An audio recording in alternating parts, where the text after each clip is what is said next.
eyes. These are shadow shields and I now sell these on my website. I noticed in a lot of my previous videos everyone was like, what are those and where can I get them? So I decided to sell them on my own website. I will link them down in my description bar where you can get them. So now for my next shade I'm going in with the shade Destiny and I'm going to blend this in my outer V. At least that's where I'm starting because I really wanted to softly build this up. So first I'm not going to apply too much of this product, but just slowly starting to blend this in my outer V, and then I'm going back in with more and more product.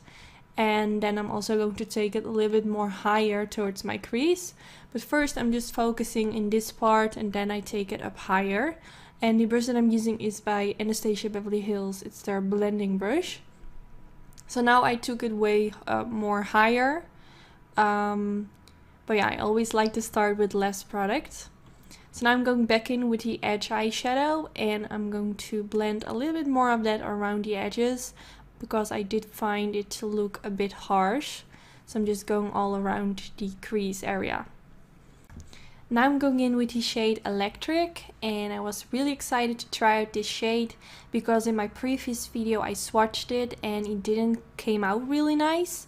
So I did make my brush wet using some fix spray on it to give more pigmentation, and it turned out really nice, but I do feel like it could be better. And if you have this palette, it would be really nice to like pop in your inner corner just to give it that extra effect.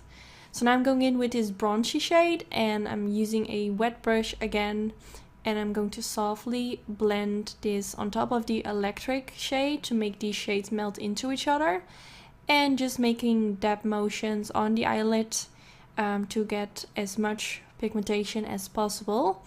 And the brush that I'm using is a MAC 242 brush. So now I switch my brush into a blending brush which has no product on it, just to blend around the edges to make sure that it blends well into the matte eyeshadow. So now I'm removing that shadow shield and you can see it comes in so handy. It leaves me with a super clean and sharp line. So now I'm going in with my Wicked Gel Eyeliner by Sigma Beauty, and I'm using this in combination with a Anastasia Beverly Hills eyeliner brush, and I'm just going to line above my lash line. Now I switch my brush into a Sigma eyebrow brush and I'm going to use this to create that cat wing. And because I use that shadow shield, you can see it left me with a straight line, which comes in handy because you can use it as a guideline to where you want to place your eyeliner.